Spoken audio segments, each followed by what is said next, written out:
Hey, Brian, did you know we're living in a post-Christian society?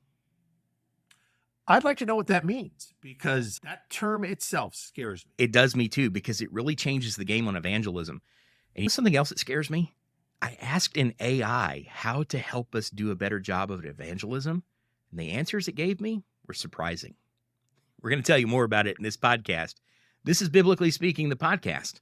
Thanks for joining. I'm your host, Jared Bolvin, and I'm joined as always by co-host Brian Haynes. And we are talking about evangelism today, particularly evangelism in a really tough spot. We live in a post-Christian society. Now, Brian, you asked me before the break, before the jump, what does a post-Christian society mean? I don't want to give you my version. I want to read what it actually says. But here's the definition of a post-Christian society.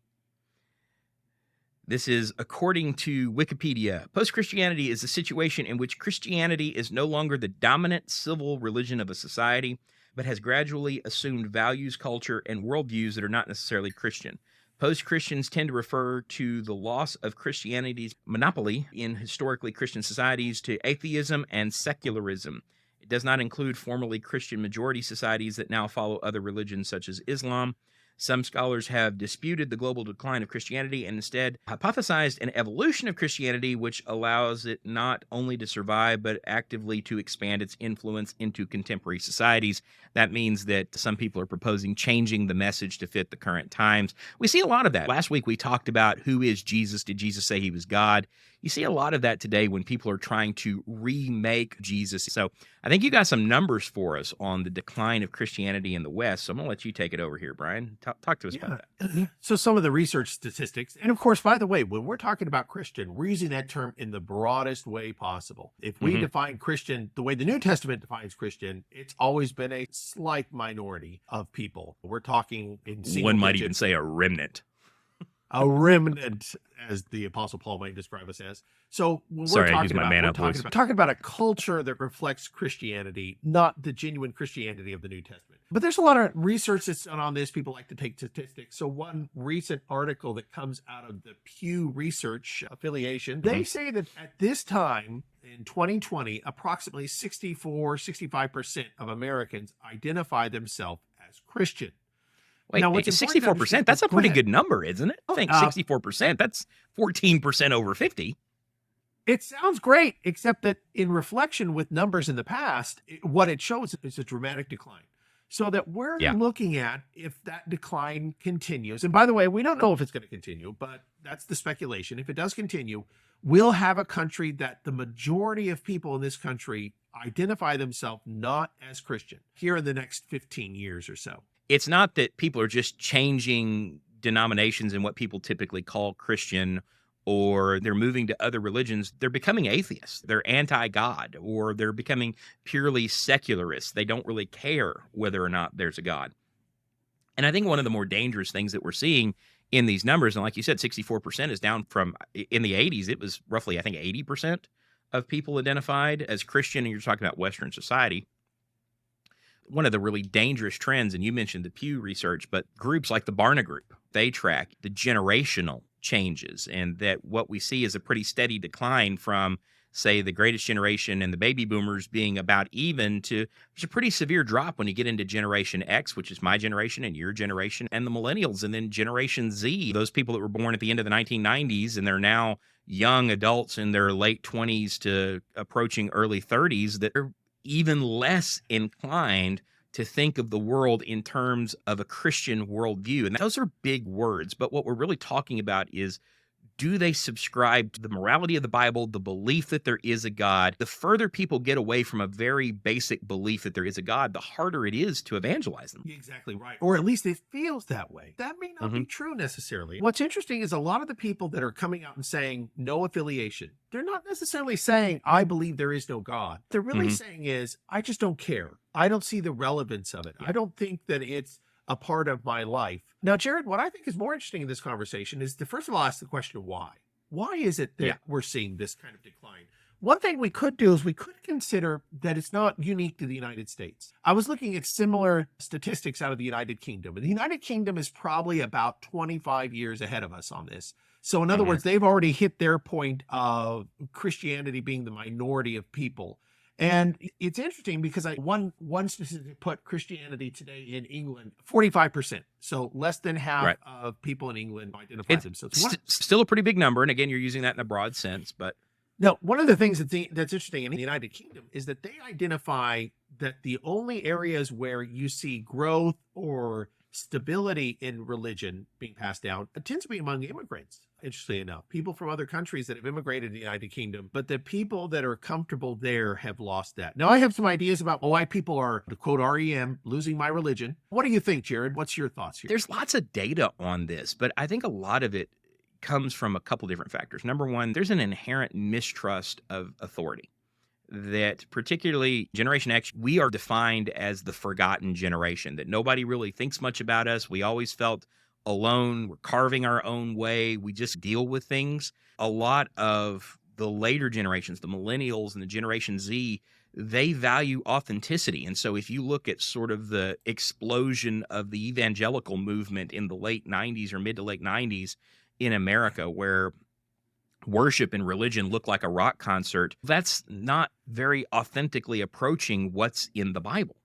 And the world, if a rock concert's what you're going to church for, the world can put on a much better rock concert. And that lack of authenticity is a really big thing with them. Typically, those three generations want to be a part of something. They don't want to just sit and consume. And I think that idea of religion being a performance or church being a performance is an issue for them. And I think that's one of the reasons why a lot of the people that grew up in quote unquote Christian homes, that they just don't see the relevance of it because it was never anything that was authentically theirs, if that makes sense.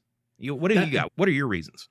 That's exactly the first thing that comes to my mind. And the word authentic, there's a lack of authenticity. If morality can change, if all the mainstream denominations can change what's right and wrong, it is necessarily inauthentic. If you just can go back and forth on what you believe, and of course that creates the generational divide that we talk about, the idea that there are distinctions in generations because of that adaptation, where an older generation says, hey, we used to think this was wrong, and the newer generation says, hey, now we're being told it isn't wrong. But that creates a lack of authenticity. Believe it or not, the irony is that shifting is done as an appeal to try to rope people in. It's saying, I'm on a boat, I've got water in the boat, so I'm going to drill some holes in the bottom to get the water out. That's the kind of approach that it's been for religion. It reminds me of this sermon idea we talked about. What did Noah do with the woodpeckers? Yeah, you have to wonder, right? It does leave one to wonder. I would say the other side of this to consider is that throughout the world, this isn't how religion is working everywhere, but it's working in affluent societies. So my second thing I observed, number one, inauthenticity in religious people. Number two, affluence. As affluence rises, our perceived need for spiritual encounters decreases. As we're doing better, we don't sit around saying, hey, there's something missing in my life, because we can fill it. We can say, hey, there's something missing in my life. I'm going to fill it with entertainment. I'm going to fill it with hobbies. I'm going to fill it with spending or vacationing or things like that. And so the perceived, and I say perceived because the real need is still there, but the perceived need isn't. One of the things that we fill it with that I think really detracts from faith is that, and this is something we're going to talk about in another episode, plug away, but we're going to talk about this in another episode, is that sometimes politics is taking the place of faith. That people identify their faith by how they vote or what political positions they hold on certain issues. And I remember a few years ago, obviously the big hot button one now is abortion and transgenderism and things like that. But a few years ago, it was assisted, I can't say that word, end of lifing. End of life decisions.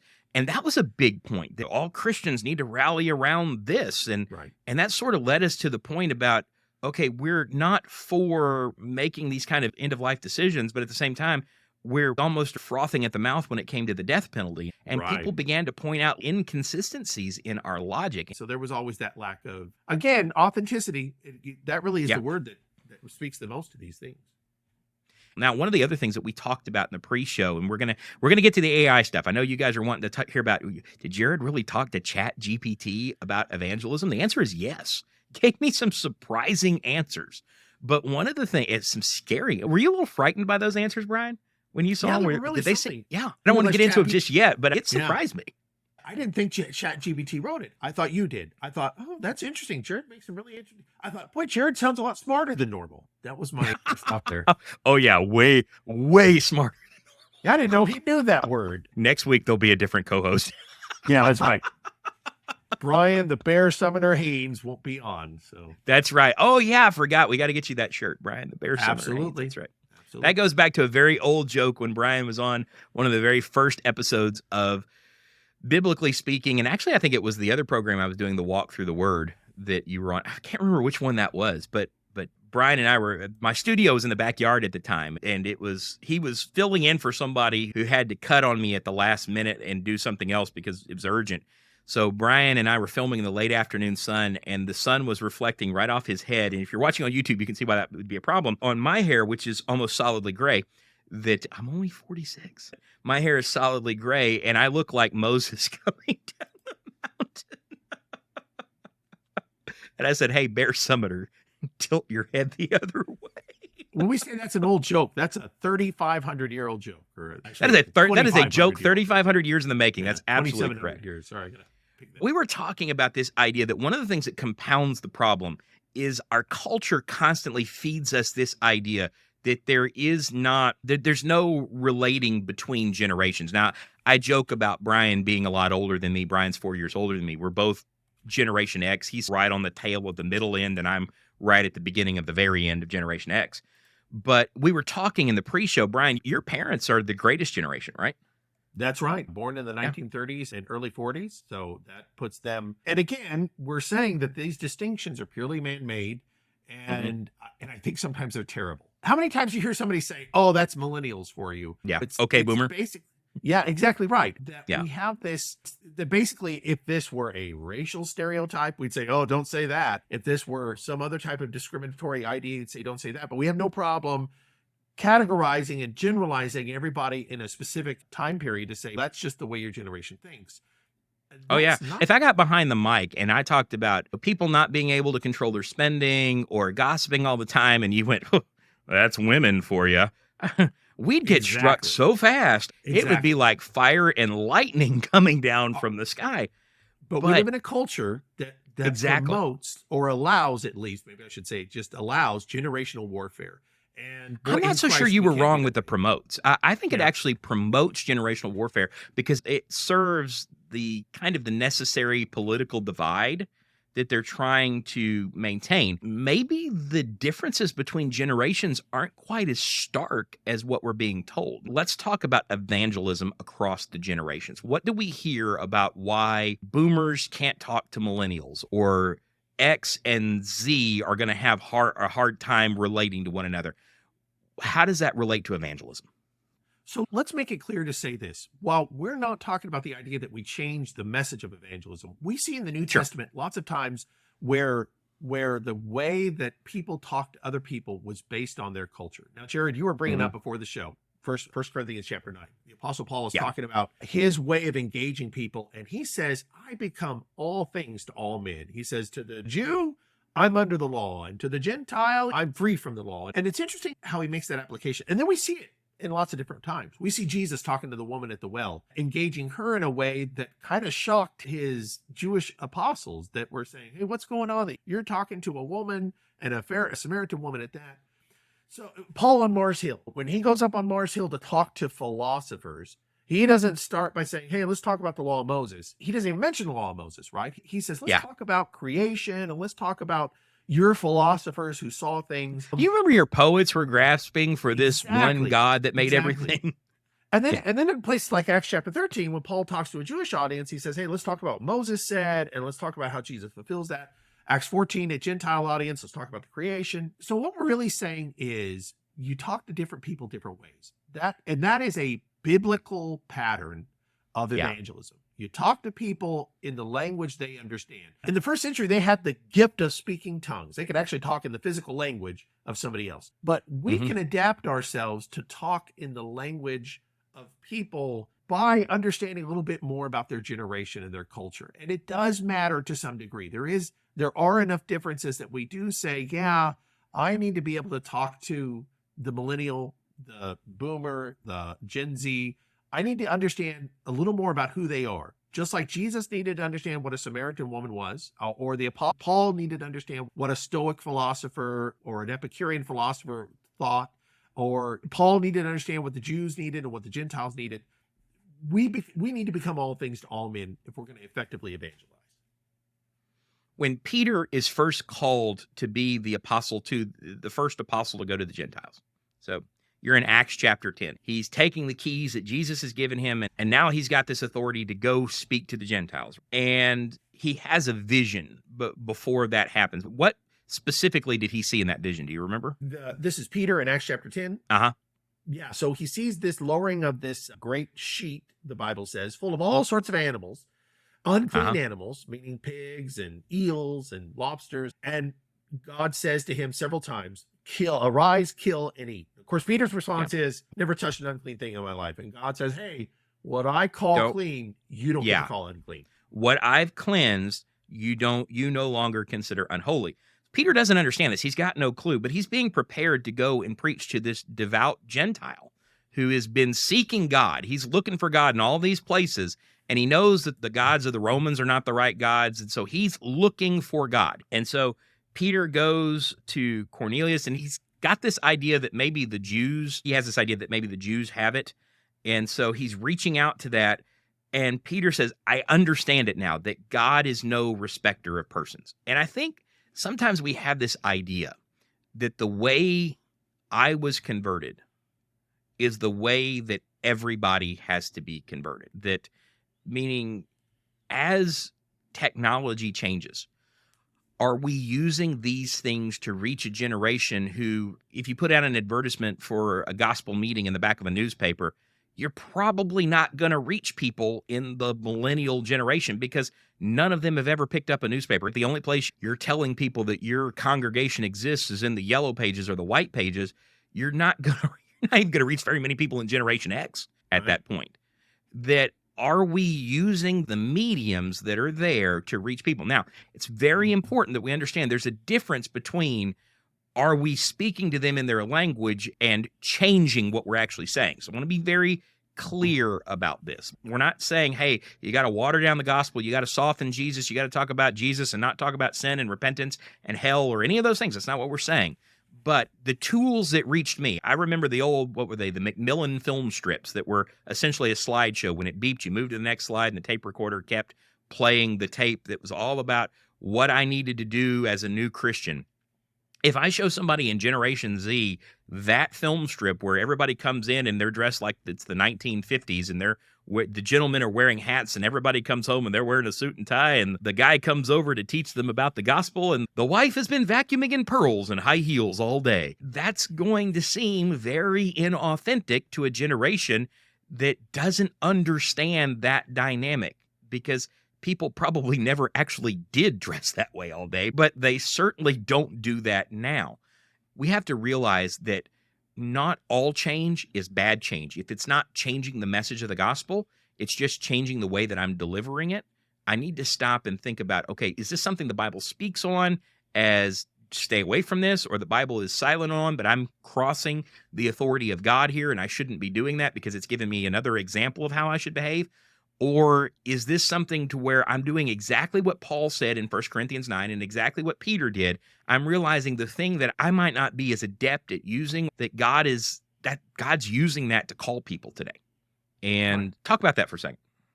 So one of the things we want to say, and one of the things that your conversation with Chat GPT talked about, is every generation it would say authenticity. And that seems to be the consistent truth probably throughout all time, authenticity. When I'm talking to somebody from a different generation, the authenticity is I want to give them something that will make their life better.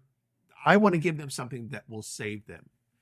And that's the means by which I'm going to reach authenticity, is that I'm going to be giving them something genuinely with a genuine desire. And I have to be careful not to try to act like their generation, not to try to say, hey, I'm going to be your generation in that conversation.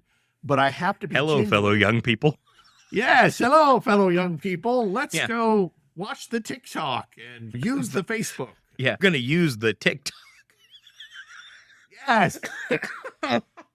Yeah. Next Sunday, Brian is getting up in a Henley with rolled up sleeves, skinny jeans, biker boots, and a forearm.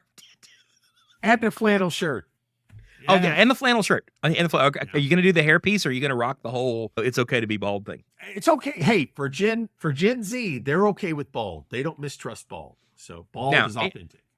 My glasses are only necessary for reading, but you need glasses all the time. You got to get smaller glasses, or they've got to have wider rims around them.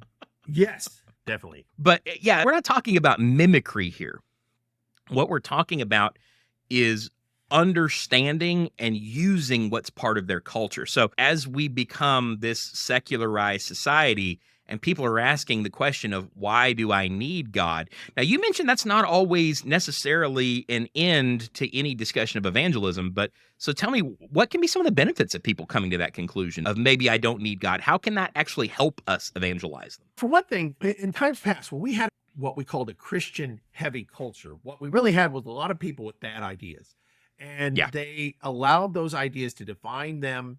So in some ways, the fact that people are leaving those things almost gives us an end that doesn't require us to deprogram. Now, what it really comes down to is we have to be able to differentiate ourselves from cultural Christianity. We're genuine Christianity. And of course, genuine, authentic, those are the words that key to what people are really looking for.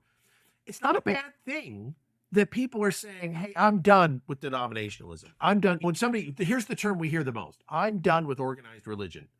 That's not a bad thing. That as our society moves away from organized religion, that may not be the worst thing in the world, because it may open a door for us to have a conversation that says, if you're done with organized religion, let's talk with scriptural religion instead.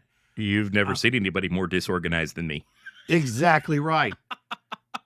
Yeah, it's really the thing to go to. You mentioned that affluence has a lot to do with the decline of faith. One of the things that drives people to faith is hope.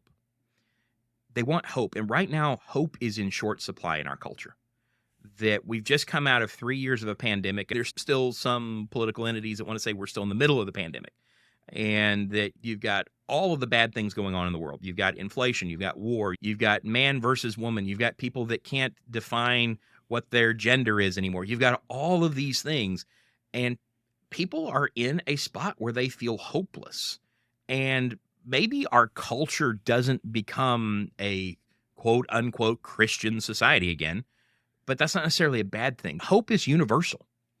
It's like love is universal. Hope is a universal concept. Everybody wants it. And right now, our culture for the last 20, 25, even up to 50 years has said, you know what, you don't need faith. You don't need Christianity. And what we see is the more Christianity subsides from view, the less organized things are.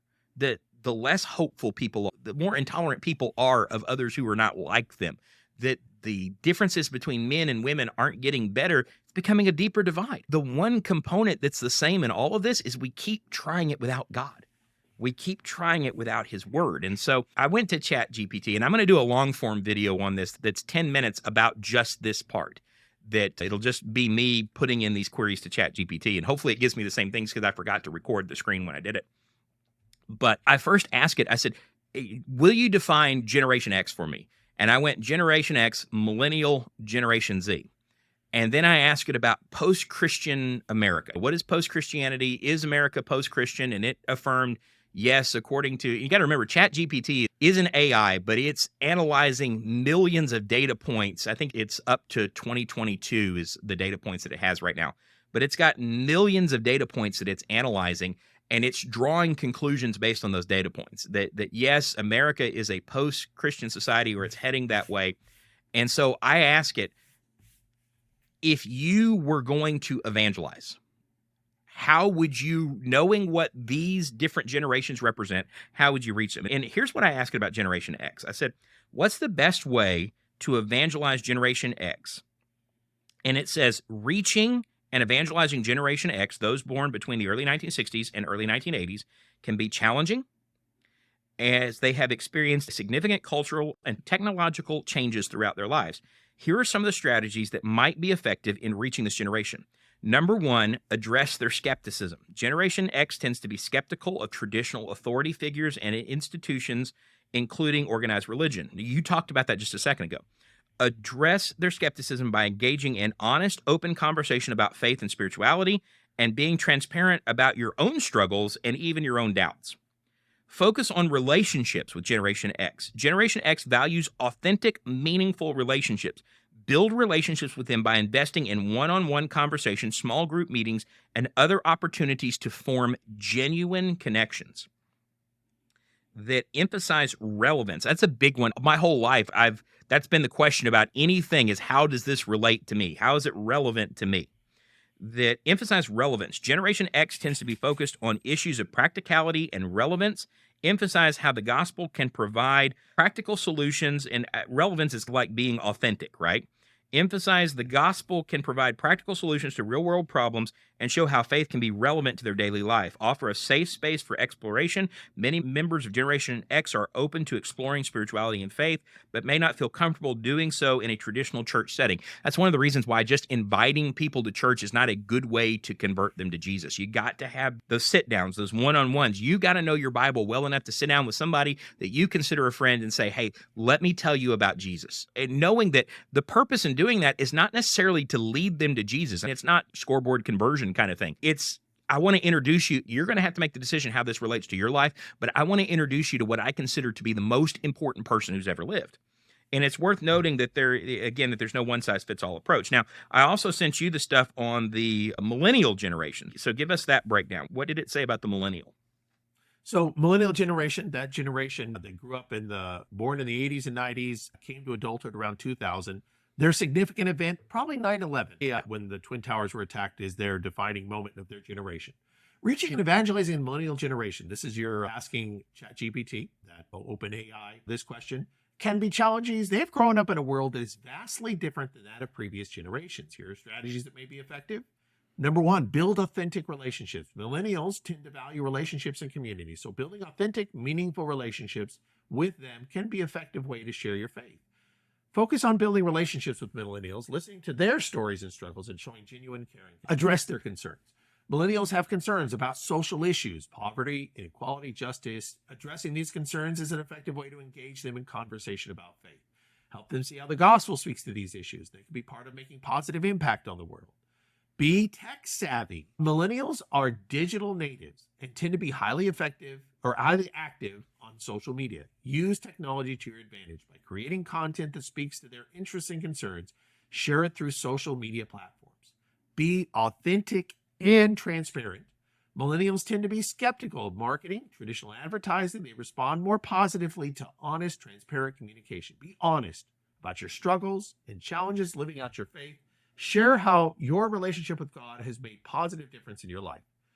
Engage them in worship. Millennials tend to value creativity and authenticity in worship. And by the way, this is the one I think is probably the least effective of the response that ChatGPT gave, because perhaps it's wanting us to say worship needs to be altered.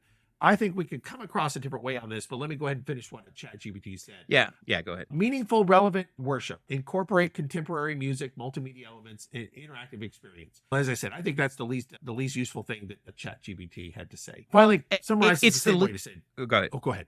I was just going to say, finally, summarize to say there's no one way fits all. I was going to say it probably is the least effective, but there are still ways we can implement it. I know people that resist the idea of singing any song that was made before 1950.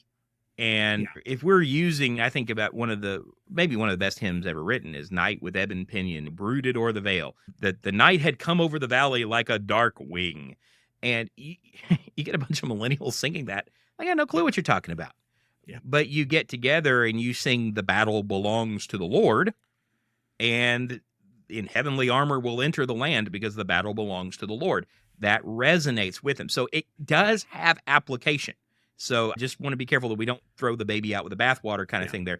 But it does have application, but we have to be very careful about how I know people who 20 years ago, when I was preaching for a small church in East Houston, that they wondered, they were okay with the overhead projector, but some people wondered, was it okay for me to use PowerPoint? Hang on. I don't remember the Apostle Paul making plastic overheads. So if one is okay, the other is okay. I'm not going to incorporate things that are not scriptural into the PowerPoint, but it's okay to have something that has text or points up on the screen that helps you maintain that view. And now people would laugh at at PowerPoint ever being an issue. But there's something that I caught there before we move on to Generation Z that I want to talk about for just a second. And it may be the other point that gave some of our audience kind of some concerns, and that was address the concerns that millennials have about social issues, poverty, inequality, and injustice. And we want to be careful about that because we don't want to turn the church into a social organization. But we also need to understand there's a lot of inaccuracy in terms of what's presented about the Bible. I was watching a video the other day where a person who was agnostic who said, I would become a lot closer to being a Christian if the Bible ever just said slavery was wrong. And I was thinking about how the biblical definition of slavery and the slavery like we think of in the United States were not really the same thing. But then it occurred to me, the Bible actually does say that slavery is wrong. In 1 Timothy chapter 1, verse 8, it says, but we know that the law is good if one uses it lawfully, realizing the fact that the law is not made for a righteous person, but for those who are lawless and rebellious, for the ungodly, the sinner, for the unholy and profane, for those who kill their father. So here's what the law was made for. It was meant to convict these people, for those who kill their fathers and mothers, for murderers, immoral men, and homosexuals, and kidnappers. That idea of kidnappers, if you look at it in the Greek, is the word slave dealer. It's for people, most slavery in the Bible were people who sold themselves into indentured slavery to pay a debt. And sometimes they even wanted to stay. They became a part of the family and they wanted to stay in that family. But this in verse 10 of 1 Timothy chapter 1 is talking about people who are by force taking people and subjugating them and putting them in slavery. It says, though that's immoral. And liars and perjurers and whatever else is contrary to sound teaching, according to the glorious gospel, the blessed God with which I have been entrusted. He says those people are not going to be part of God's kingdom because the law is meant to convict them of those things as sinful. It's not saying that they can't turn away from them, that they can't become people of God, but that's why the law existed, was to convict people of the wrongness of those things. And so the Bible does actually speak about things like that. And we shouldn't be ignorant of the fact that it speaks about things like that. Now, the Bible is not a social justice document. The Bible is meant to call people to repentance, and we're all on equal footing of needing repentance. But the idea that society's ills being amplified, they're not being amplified by the Bible. They're being amplified by people who are resisting the Bible. One important idea is we need to take anybody's concerns as relevant as long as they're their concerns. A lot of people hear that term social justice and they immediately put up a wall and say, oh, that's your generation's problem. That's your generation's social. It's your generation's generational warfare. You're blaming the last generation for certain problems. You're saying racist or use your word, whatever you want to say. But you know what? My generation blamed the last generation for abortion. We said, hey, look what you guys did. That's a social justice issue. Abortion certainly is a social justice issue that generational warfare says, hey, one generation blames the one before it. That's the way it's been forever. We blame the people behind us. In Israel, in the book of Ezekiel, they were blaming the generations before them for their problems. And God says, guess what? The soul that sins is the one that dies. That's where that conversation comes in. He says, I'm not punishing you for what they did. I punish you for what you did. It's important for us to understand that it's natural that we say, hey, I think your generation made some mistakes. Own it. Yeah, I think you're right. I think there were times where people didn't understand things well and accept that. I think the worst thing we do is we try to invalidate the next generation's concern. You guys worry too much about that or things like that. And boy, you'll never convert anybody. Again, that's inauthentic. And you'll never convert anybody on those. And that's where that political divide comes in, that if I'm out there and my party or my political belief or my thinking is the only right way on this issue, and there are some issues where it is the only right way. It's the only godly way because the Bible speaks about it. But that doesn't mean that I can't hear the concern and speak to it from the Bible. And that's what Paul's talking about in 1 Corinthians chapter 9. Now, the last generation we're going to talk about is Generation Z. This is what Chat GPT said about them. I asked about evangelizing Generation Z, and it says, okay, you're talking about people between the 1990s and 2010s. It says it can be challenging. They've grown up in a world that's vastly different from previous generations, so even different from millennial generations. That authenticity is their number one thing. Generation Z tends to value authenticity and transparency. This is, my youngest brother is right on the cusp of the millennial Generation Z divide.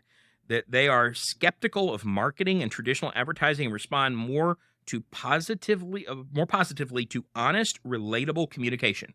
So if you're out there using words that they don't understand, then like if I'm out there using the word atonement and propitiation to talk about Jesus, probably going to have a hard time reaching Generation Z because they don't understand more than likely they don't understand the word, and they're going to distrust people that use that word because it seems to be hiding something. In order to reach them, it's important to be genuine and honest in your messaging and approach.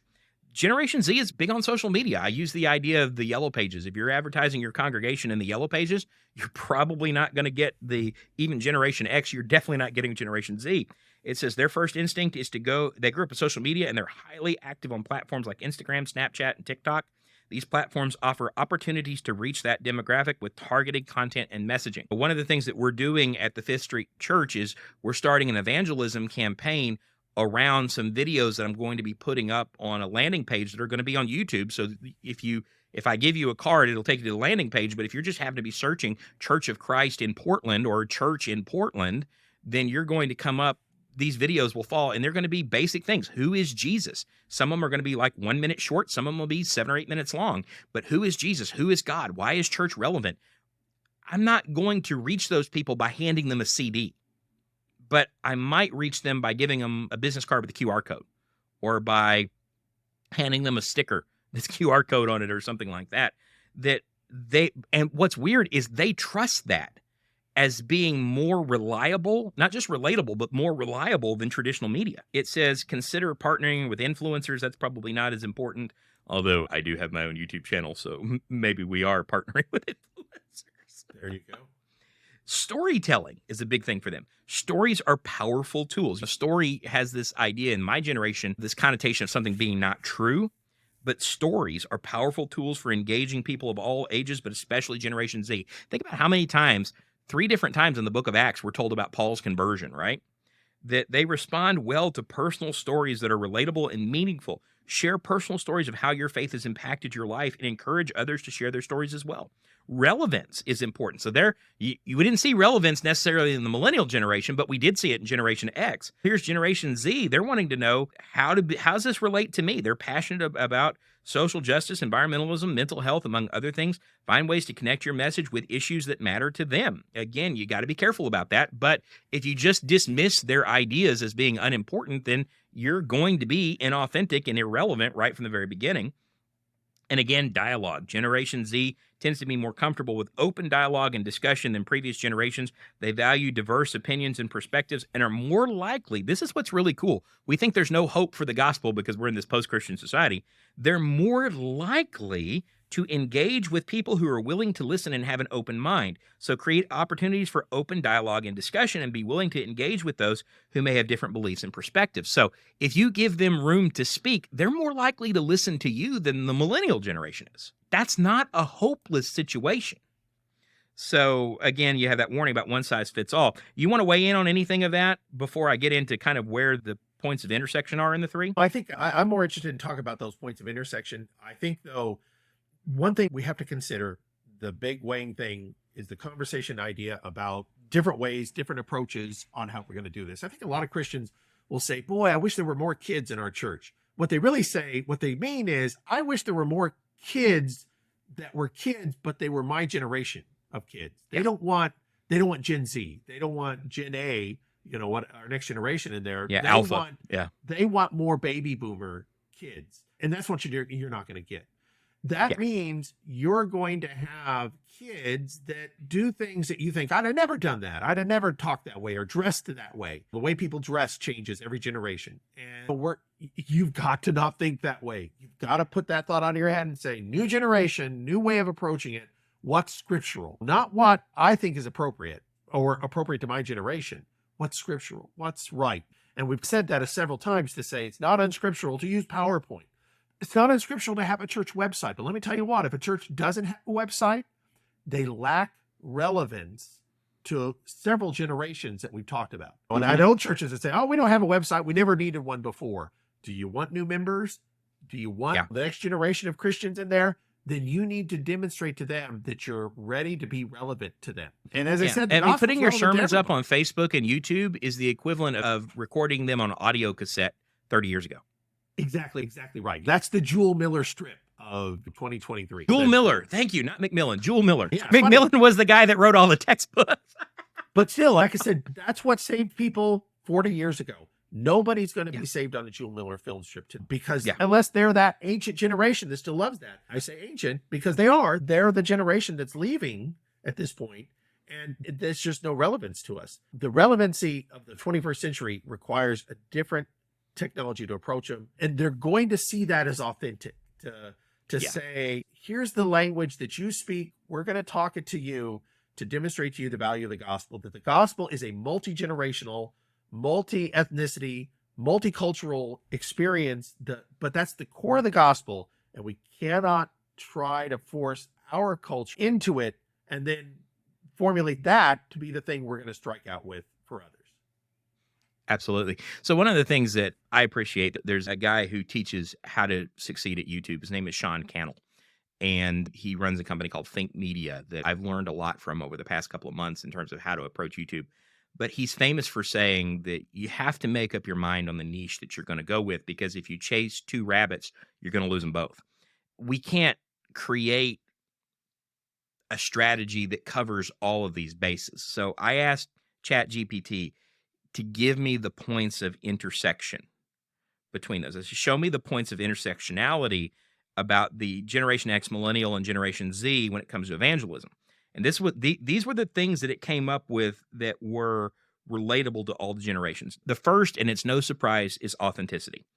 All three generations value authenticity and transparency in relationship and communication. So whether you're talking to X, Millennial, or Z, it's important to be honest and genuine in your interactions. Don't hold something back. That just be upfront with them about it. Now, part of being honest and genuine and authentic is also making sure that we're not talking in Bibleese, that when we talk about sin, we're being honest about sin, but we're not angry about some particular form of sin that isn't my particular flavor of sin, or that might be less socially acceptable to me. That we talk about repentance. We talk about repentance with regard to every sin. Relevance is the second big one. Each generation is concerned with issues that are relevant to their lives. That means you're going to have to get your hands dirty, understand what's relevant to them, whether you're talking about social issues or you're talking about real world problems in their lives, or you're talking about their experiences, maybe with worship or religion. There's a lot of people, particularly in our Generation X, that talk about, and some of them are exaggerated because I know, because I've heard the stories myself.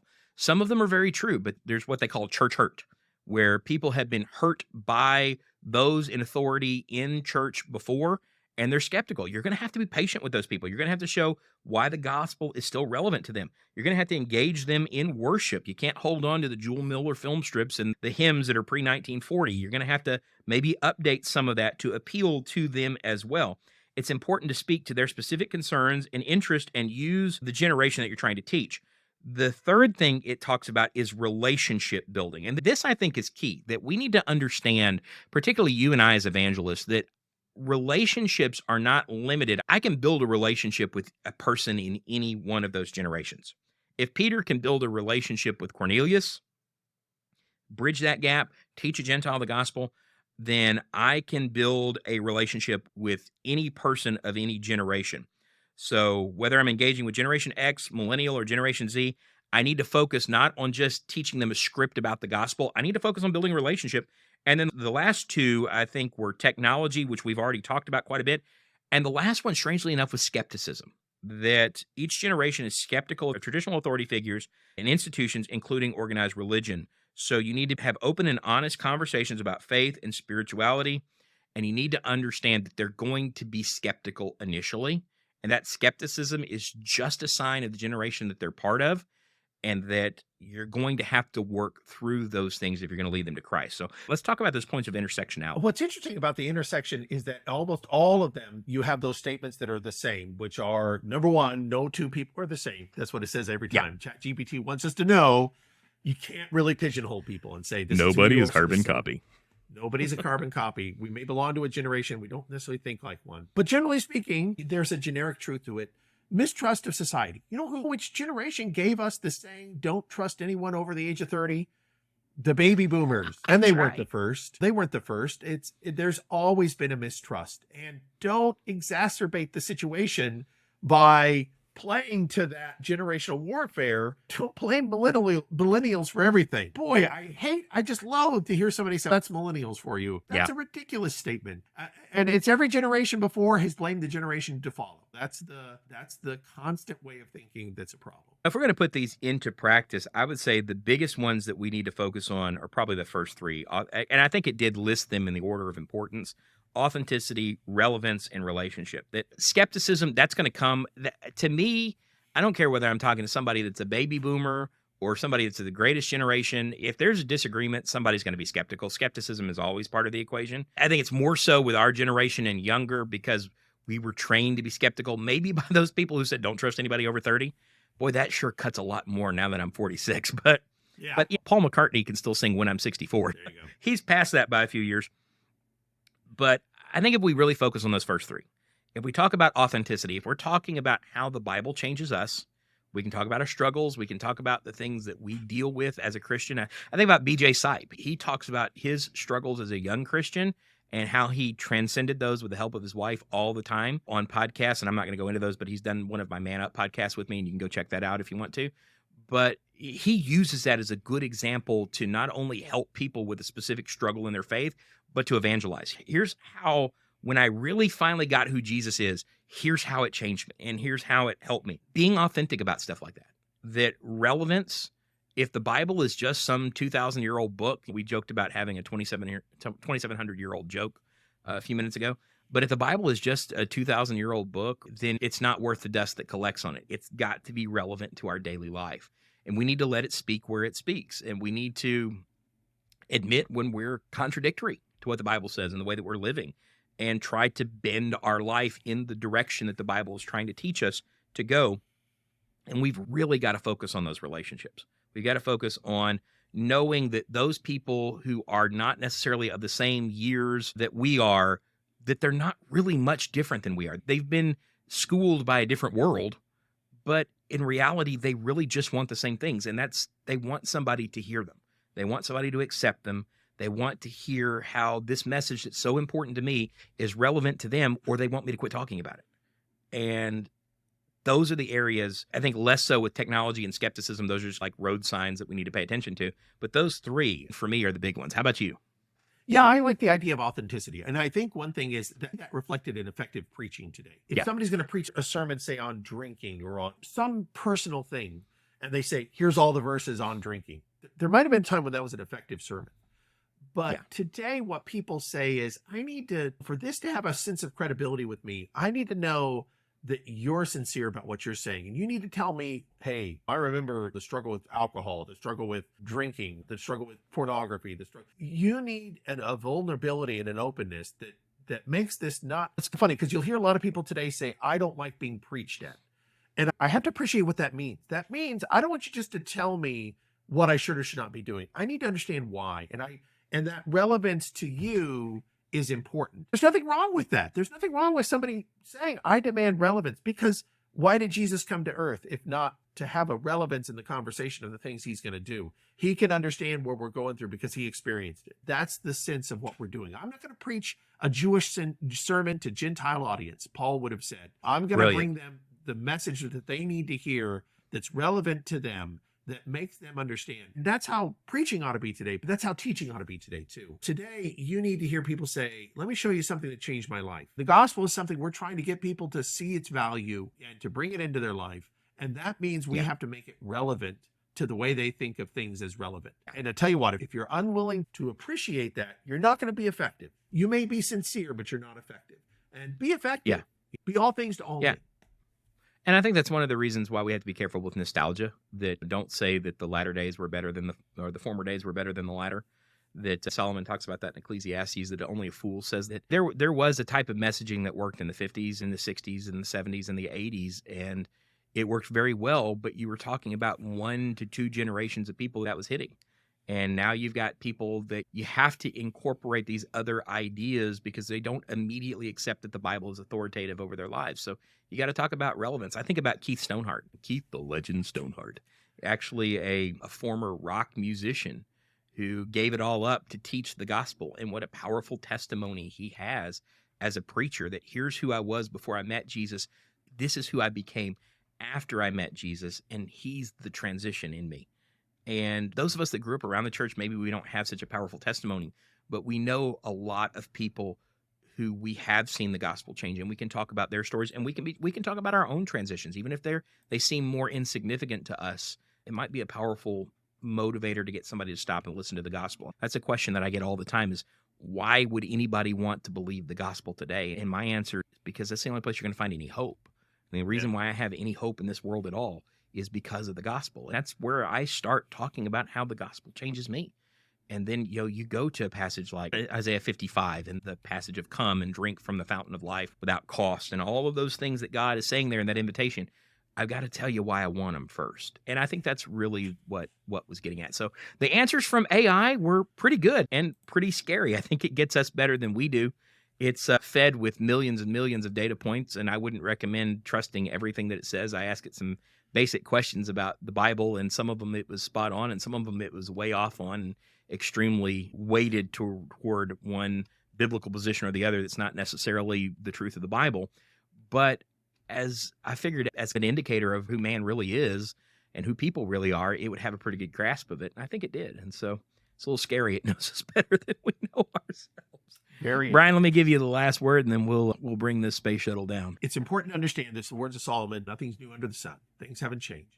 Don't look down on the generation before you or after you, because that's just foolishness. Instead, see that in every generation, there's a handful of people that are searching, that are looking for the gospel. And I'll be honest, I think it's probably always the same remnant. It's always the same kind of people that say, hey, maybe there's something else. And you're going to have to be all things to all men. That's the term that I think fits the best here. To be all things to all men, you have to approach them in the language they speak. And that's going to mean a little bit of language skill, which means what's relevant, what's important. Yeah. Growing is always difficult. All right. Thanks for joining us. And for me and my co-host, Brian the Bear Summoner Haynes, I want to thank you for joining us for this episode of the Biblically Speaking podcast. We'll be back next week.